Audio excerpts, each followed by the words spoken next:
సింహం మరియు కుందేలు కథ. ఒక దట్టమైన అడవిలో చాలా జంతువులు నివసిస్తూ ఉండేవి. అదే అడవిలో ఒక క్రూరమైన సింహం ఉండేది. అది చాలా బలవంతుడు.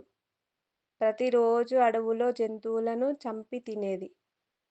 సింహం భయంతో అడవిలో జంతువులన్నీ వణికిపోయేవి. అలా రోజు ఎన్నో జంతువులు చనిపోయేవి. ఈ జంతువులు ఎక్కడ నన్ను తినేస్తుందో ఈరోజు అని భయపడేవి.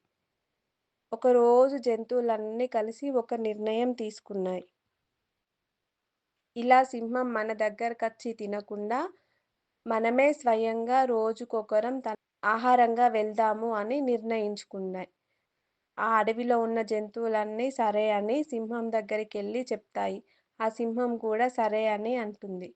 అలా రోజుకొక జంతువు సింహానికి ఆహారంగా వెళ్తాయి. అలా వెళ్తూ ఉండగా ఒకరోజు కుందేలు వంతు వచ్చింది. కుందేలు చాలా తెలివైనది.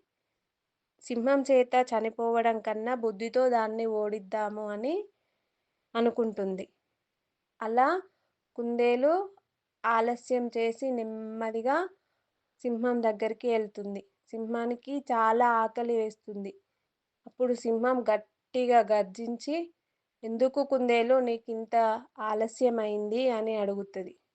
కుందేలు సమాధానం చాలా వినయంగా, "మహారాజా, నేను వస్తుండగా మరో పెద్ద సింహం నన్ను అడ్డుకుంది. అది నేనే అడవికి రాజు అని చెప్పింది."